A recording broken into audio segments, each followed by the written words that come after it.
शिव समा रहे मुझ में और मैं शून्य हो रहा हूँ। जय बोले दोस्तों, भोलेनाथ सबके साथ। तो गुरु भाई के 440 वोल्ट करंट अफेयर इस यूट्यूब चैनल में आप सभी का स्वागत है दोस्तों। तो दोस्तों आज दिनांक 20 जनवरी 2022 के महत्वपूर्ण करंट अफेयर डिस्कस करेंगे। तो चलिए शुरू करते हैं गुरु भाई के जानदार जबरदस्त जिंदाबाद लाजवाब 20 जनवरी 2022 के महत्वपूर्ण करंट अफेयर्स दोस्तों। तो दोस्तों हाल ही में एनडीआरएफ यानी कि नेशनल डिजास्टर रिस्पॉन्स फोर्स ने 19 जनवरी को अपना 17वां स्थापना दिवस मनाया। तो दोस्तों 17वां एस्टैब्लिशमेंट डे यानी कि foundation day national disaster response force NDRF ने 19 जनवरी को मनाया। तो दोस्तों पूरे भारतवर्ष में एनडीआरएफ की 12 बटालियन स्थापित है। और दोस्तों एनडीआरएफ यह भारतीय विशेष बल के रूप में आता है। और दोस्तों एनडीआरएफ का गठन आपदा प्रबंधन अधिनियम 2005 के तहत आपदा स्थिति में विशेष क्रिया करने के लिए किया गया है। तो दोस्तों हाल ही में NDRF national disaster response force ने 19 जनवरी को अपना 17वां स्थापना दिवस मनाया। तो दोस्तों बात अभी एनडीआरएफ की है जिसकी स्थापना हुई थी 19 जनवरी 2006 को, जिसका हेडक्वार्टर न्यू दिल्ली में है, जिसके करंटली डायरेक्टर जनरल है अतुल करवाल जी। तो दोस्तों नेक्स्ट पे चलते हैं। हाल ही में एयर इंडिया के सीएमडी के रूप में विक्रम देवदत्त जी को चुना गया।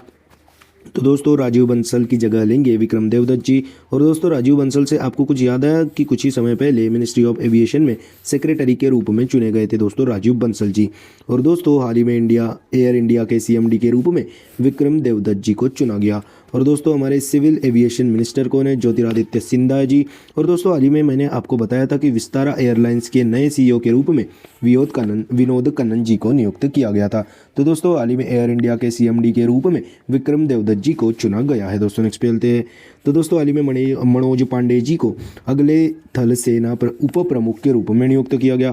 तो दोस्तों अभी भारत सरकार ने पूर्व सेना commander lieutenant general Manoj Pande ji को थल सेना उप प्रमुख के रूप में नियुक्त किया गया। तो दोस्तों मनोज पांडे जी लेफ्टिनेंट जनरल सीपी मोहंती का स्थान लेंगे। और दोस्तों हाल ही में मैंने आपको बताया था कि लेफ्टिनेंट जनरल अपने थल सेना उप प्रमुख सीपी मोहंती जी 31 जनवरी 2022 को रिटायर्ड हो रहे हैं, इसीलिए मनोज पांडे जी सीपी मोहंती जी का स्थान लेंगे दोस्तों। तो दोस्तों मनोज पांडे जी भारत के अगले थल सेना उप प्रमुख के रूप में नियुक्त होंगे दोस्तों। और दोस्तों हमारे आर्मी चीफ कौन है? मनोज मुकुंद नरवाने। आर्मी डे कब होता है? 15 जनवरी को। एयर चीफ मार्शल कौन है दोस्तों? अपने वीआर चौधरी। और एयरफोर्स डे कब होता है? 8 अक्टूबर को। और नेवल चीफ कौन है दोस्तों? आर कुमार। नेवल डे होता है 4 दिसंबर को। तो दोस्तों हाल ही में मनोज पांडे जी को अगले थल सेना उप प्रमुख के रूप में नियुक्त किया गया। दोस्तों नेक्स्ट पे चलते हैं। तो दोस्तों हाल ही में यूरोपीय संघ की संसद की अध्यक्ष के रूप में रॉबर्टो मेट्सोला जी को नियुक्त किया गया। तो दोस्तों माल्टा देश की ईसाई डेमोक्रेट रॉबर्टा मेट्सोला जी को यूरोपीय संघ की संसद की अध्यक्ष के रूप में नियुक्त किया गया। और दोस्तों यह डेविड सेसोला जी का स्थान लेंगी रॉबर्टो मेट्सोला जी। और दोस्तों हाल ही में मैंने आपको बताया था कि डेविड सेसोला जी का निधन हुआ था हाल ही में, इसीलिए अभी यूरोपीय संघ की संसद की अध्यक्ष के रूप में माल्टा देश की ईसाई डेमोक्रेट रॉबर्टो मेट्सोला जी को नियुक्त किया गया। और दोस्तों यह पद पर नियुक्त होने वाली यह तीसरी महिला है दोस्तों। और दोस्तों रॉबर्टो जी यूरोपीय संसद की सबसे कम उम्र वाली राष्ट्रपति भी रह चुकी है दोस्तों। तो दोस्तों हाल ही में यूरोपीय संघ की संसद की अध्यक्ष के रूप में रॉबर्टो मेट्सोला जी को नियुक्त किया गया है दोस्तों। नेक्स्ट पे चलते हैं दोस्तों। तो हाल ही में Bose the untold story of an inconvenient nationalist नामक पुस्तक को चंद्रचूड़ घोष जी ने लिखा है। तो दोस्तों इस बुक को फरवरी 2022 को लॉन्च करेंगे। और दोस्तों इस बुक में यानी कि Bose the untold story of an inconvenient nationalist नामक पुस्तक को चंद्रचूड़ घोष जी ने लिखा है। और दोस्तों इस पुस्तक में स्वतंत्र भारत के विकास, सांप्रदायिकता, राजनीतिक विचारधारा के बारे में सुभाष चंद्र बोस के विचार और व्यूज इस पुस्तक में नमूद किए गए हैं। और दोस्तों हाल ही में Bose the untold story of an inconvenient nationalist नामक पुस्तक को चंद्रचूड़ घोष जी ने लिखा है दोस्तों। नेक्स्ट पे चलते हैं दोस्तों। तो दोस्तों हाल ही में यूएई देश यानी कि यूनाइटेड अरब अमीरात देश ने पहली बार यातायात के लिए अपना इन्फिनिटी ब्रिज खोल दिया। तो दोस्तों दुबई यूएई में स्थित अभी इन्फिनिटी ब्रिज को औपचारिक रूप से पहली बार यातायात के लिए ओपन कर दिया, खोल दिया। और दोस्तों यह ब्रिज का डिज़ाइन मैथ्स में इन्फिनिटी होता है ना, आपको पता है दोस्तों, 8 के जैसा होता है, जो कि टेढ़ा वाला 8 होता है, वैसा ही यह ब्रिज का डिज़ाइन मैथ्स में इन्फिनिटी होता है, वैसा ही है भैया जी। और दोस्तों इसीलिए इस ब्रिज को इन्फिनिटी कहा जाता है। और दोस्तों इस ब्रिज में 6 लेन है, पैदल वालों के लिए, साइकिल चलाने वालों के लिए भी इस ब्रिज पर सेपरेट लेन है। और दोस्तों इस ब्रिज की लंबाई 300 मीटर की है और यह ब्रिज 22 मीटर चौड़ा है। तो दोस्तों हाल ही में यूएई देश ने पहली बार यातायात के लिए अपना इन्फिनिटी ब्रिज खोल दिया गया है दोस्तों। नेक्स्ट पे चलते हैं। तो दोस्तों हाल ही में एक्सिस बैंक ने IBS intelligence global fintech innovation awards 2021 के रूप में जीता। तो दोस्तों एक्सिस बैंक और CRM नेक्स्ट सॉल्यूशन इन दोनों संस्थानों को बेस्ट कस्टमर रिलेशनशिप मैनेजमेंट यानी कि CRM प्रणाली ऑपरेशन के लिए IBS intelligence global fintech innovation awards प्रदान किए गए। और दोस्तों यह दुनिया भर में वैश्विक बैंकरों और IT सलाहकारों के लिए सबसे प्रमुख पुरस्कारों में से एक है दोस्तों। तो दोस्तों बात अभी एक्सिस बैंक की है, जिसकी स्थापना 1993 में हुई थी, जिसका हेडक्वार्टर मुंबई में है, जिसके currently MD CEO Amitabh Chaudhary ji है दोस्तों। और दोस्तों हाल ही में एक्सिस बैंक ने point of sale POS machine स्थापित करने वाला दूसरा सबसे बड़ा बैंक बना था दोस्तों एक्सिस बैंक। और दोस्तों हाल ही में बायोमेट्रिक आधारित बैंकिंग भुगतान के लिए मिंकासू पे के साथ एक्सिस बैंक ने समझौता किया था। तो दोस्तों हाल ही में एक्सिस बैंक ने IBS intelligence global fintech innovation award 2021 जीता है दोस्तों। नेक्स्ट पे चलते हैं। तो दोस्तों हाल ही में रॉबर्ट लेवेंस्की जी बेस्ट फीफा पुरुष खिलाड़ी के रूप में चुने गए। तो दोस्तों अभी फीफा अवार्ड्स की घोषणा की गई और उसी में पोलैंड के फुटबॉल प्लेयर रॉबर्ट लेवेंस्की जी को बेस्ट फीफा मेल खिलाड़ी के रूप में चुना गया। और दोस्तों बेस्ट फीफा फीमेल खिलाड़ी किसे चुना गया? तो दोस्तों एलेक्सिया पुटेलस जी को बेस्ट फीफा फीमेल खिलाड़ी के रूप में चुना गया। और दोस्तों एलेक्सिया पुटेलस स्पेन की खिलाड़ी है और वह बार्सिलोना फुटबॉल क्लब की ओर से खेलती है। तो दोस्तों स्पेन और Barcelona football player Alexia Putellas ji ने बेस्ट फीफा फीमेल खिलाड़ी का सम्मान प्राप्त किया है।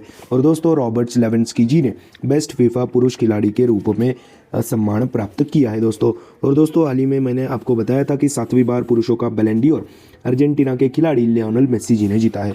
तो दोस्तों हाल ही में रॉबर्ट लेवेंस्की जी को बेस्ट फीफा पुरुष खिलाड़ी के रूप में चुना गया है, नामित किया गया है दोस्तों। नेक्स्ट पे चलते हैं। तो दोस्तों हाल ही में नारायण देबनाथ जी का निधन हुआ। तो दोस्तों महान बंगाली कॉमिक्स कलाकार नारायण देबनाथ जी का हाल ही में निधन हुआ। तो दोस्तों लेखक और चित्रकार नारायण देबनाथ जी का हाल ही में निधन हुआ। और दोस्तों 2021 पद्मश्री सम्मानित नारायण देबनाथ जी का हाल ही में निधन हुआ। तो दोस्तों महान बंगाली कॉमिक्स कलाकार और 2021 पद्मश्री पुरस्कार सम्मानित नारायण देबनाथ जी का हाल ही में निधन हुआ है दोस्तों। नेक्स्ट पे चलते हैं। तो दोस्तों हाल ही में यूनिफाइड पेमेंट इंटरफेस यानी कि UPI ऑटो पे सेवा शुरू करने वाली पहली टेलीकॉम कंपनी रिलायंस जियो बन गई है। तो दोस्तों NPCI यानी कि national payment corporation of India और रिलायंस जियो ने मिलकर जियो सिम यूजरों के लिए UPI ऑटो पे सेवा शुरू की है। तो दोस्तों UPI ऑटो पे यह क्या होता है?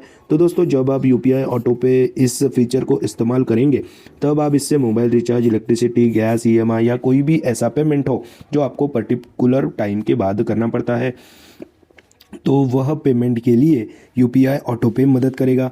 तो दोस्तों आपको पर्टिकुलर टाइम के बाद करना पड़ता है ऐसा कोई भी पेमेंट अभी चुटकियों में होगा। तो दोस्तों अब आपको ट्रांजैक्शन कौन से दिन करना था याद रखने की ज़रूरत नहीं होगी। सिंपली इस ऑटो पे फीचर को ऑन करिए और यह महीना कंप्लीट होने पर ऑटोमेटिक ट्रांजैक्शन कर लेगा। तो दोस्तों हाल ही में unified payment interface UPI auto पे सेवा शुरू करने वाली पहली टेलीकॉम कंपनी रिलायंस जियो बन गई है दोस्तों। नेक्स्ट पे चलते हैं।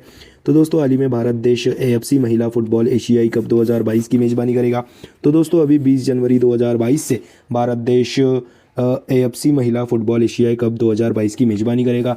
और दोस्तों मुंबई, नवी मुंबई और पुणे में AFC महिला फुटबॉल एशिया कप की आयोजन किया गया है दोस्तों भारत देश में। तो दोस्तों हाल ही में भारत देश AFC महिला फुटबॉल एशियाई कप 2022 की मेज़बानी करेगा दोस्तों। नेक्स्ट पे चलते हैं दोस्तों। तो दोस्तों हाल ही में डेनिस एलिपोव जी को रूस देश ने भारत में अपने राजदूत के रूप में नियुक्त किया गया। तो दोस्तों डेनिस एलिपोव जी को रूस देश ने भारत में अपने राजदूत के रूप में नियुक्त किया है। और दोस्तों भारत के राजदूत कौन है दोस्तों रशिया में? तो वेंकटेश वर्मा जी भारत के राजदूत है दोस्तों रशिया में। वैसे ही डेनिस एलिपोव जी भारत में रशिया के राजदूत के रूप में नामित किए गए हैं, नियुक्त किए गए हैं दोस्तों। नेक्स्ट पे चलते हैं। तो दोस्तों हाल ही में अल्बर्ट बोर्लो जी को प्रतिष्ठित प्रेस्टिजियस जेनेसिस पुरस्कार से सम्मानित किया गया। तो दोस्तों फाइजर वैक्सीन का नाम आपने सुना होगा। तो दोस्तों फाइजर इंक के अध्यक्ष और कोविड वैक्सीन के विकास में इनके प्रयासों के लिए इनको यह प्रेस्टिजियस पुरस्कार से सम्मानित किया गया। तो दोस्तों हाल ही में अल्बर्टो बोर्लो जी को प्रतिष्ठित प्रेस्टिजियस जेनेसिस पुरस्कार से सम्मानित किया गया है दोस्तों। नेक्स्ट पे चलते हैं। तो दोस्तों हाल ही में रिलायंस रिटेल ने रोबोटिक्स कंपनी एडवर्ब में 55% हिस्सेदारी खरीद ली है। तो दोस्तों हाल ही में रिलायंस रिटेल ने रोबोटिक्स कंपनी एडवर्ब में 55% हिस्सेदारी पार्टनरशिप खरीद ली है। तो दोस्तों 55% हिस्सेदारी यह $132 मिलियन में खरीदी है दोस्तों रिलायंस रिटेल ने। तो दोस्तों हाल ही में रिलायंस रिटेल ने रोबोटिक्स कंपनी एडवर्ब में 55% हिस्सेदारी खरीदी है दोस्तों। नेक्स्ट पे चलते हैं। तो दोस्तों हाल ही में बॉम्बे इंडस्ट्रीज एसोसिएशन के अध्यक्ष के रूप में नेविल सांघवी जी को चुना गया, नियुक्त किया गया। तो दोस्तों हाल ही में बॉम्बे इंडस्ट्रीज एसोसिएशन के अध्यक्ष के रूप में नेविल सांघवी जी को नियुक्त किया गया। तो दोस्तों बॉम्बे इंडस्ट्रीज एसोसिएशन की स्थापना 1948 में हुई थी। तो दोस्तों 1948 में स्थापित बॉम्बे इंडस्ट्रीज एसोसिएशन के अध्यक्ष के रूप में नेविल सांघवी जी को नियुक्त किया गया है, नामित किया गया है दोस्तों। तो दोस्तों यह थे 20 जनवरी 2022 के महत्वपूर्ण करंट अफेयर दोस्तों। तो दोस्तों आज अपन क्या पढ़े उसकी एक बार रिवीजन कर लेते हैं, वो भी क्विकली। तो दोस्तों हाल ही में एनडीआरएफ यानी कि नेशनल डिजास्टर रिस्पांस फोर्स ने 19 जनवरी को अपना 17वां स्थापना दिवस मनाया। और दोस्तों हाल ही में एयर इंडिया के सीएमडी के रूप में विक्रम देवदत्त जी को चुना गया। हाल ही में मनोज पांडे जी को अगले थल सेना उप प्रमुख के रूप में नामित किया गया, नियुक्त किया गया। और दोस्तों हाल ही में यूरोपीय संघ की संसद की अध्यक्ष के रूप में रॉबर्टो मेटसोला जी को नियुक्त किया गया। हाल ही में Bose the untold story of an inconvenient nationalist नामक पुस्तक को चंद्रचूड़ घोष जी ने लिखा है। हाल ही में यूएई देश ने पहली बार यातायात के लिए इन्फिनिटी ब्रिज खोल दिया है। हाल ही में एक्सिस बैंक ने IBS intelligence global fintech innovation award 2021 अपने नाम किया है, जीता है। और दोस्तों हाल ही में रॉबर्ट लेवेंस्की जी बेस्ट फीफा पुरुष खिलाड़ी के रूप में चुने गए। और दोस्तों स्पेन की खिलाड़ी और बार्सिलोना क्लब की खिलाड़ी एलेक्सिया पुटेलस जी को बेस्ट फीफा फीमेल खिलाड़ी के रूप में चुना गया है दोस्तों। और दोस्तों हाल ही में महान बंगाली कॉमिक्स कलाकार 2021 पद्मश्री सम्मानित नारायण देवनाथ जी का हाल ही में निधन हुआ। और दोस्तों हाल ही में unified payment interface UPI auto पे सेवा शुरू करने वाली पहली टेलीकॉम कंपनी रिलायंस जियो बनी है। और दोस्तों हाल ही में भारत देश एएफसी महिला फुटबॉल एशियाई कप 2022 की मेजबानी करेगा। हाल ही में डेनिस एलिपोव जी को रूस देश ने भारत में अपने राजदूत के रूप में नियुक्त किया गया। हाल ही में अल्बर्ट बोर्लो जी को प्रतिष्ठित जेनेसिस पुरस्कार से सम्मानित किया गया। और दोस्तों हाल ही में रिलायंस रिटेल ने रोबोटिक्स कंपनी एडवर्ब में 55% हिस्सेदारी खरीदी। हाल ही में बॉम्बे इंडस्ट्रीज एसोसिएशन के अध्यक्ष के रूप में नेविल सांघवी जी को नियुक्त किया गया है। तो दोस्तों यह थे 20 जनवरी 2022 के महत्वपूर्ण करंट अफेयर्स दोस्तों।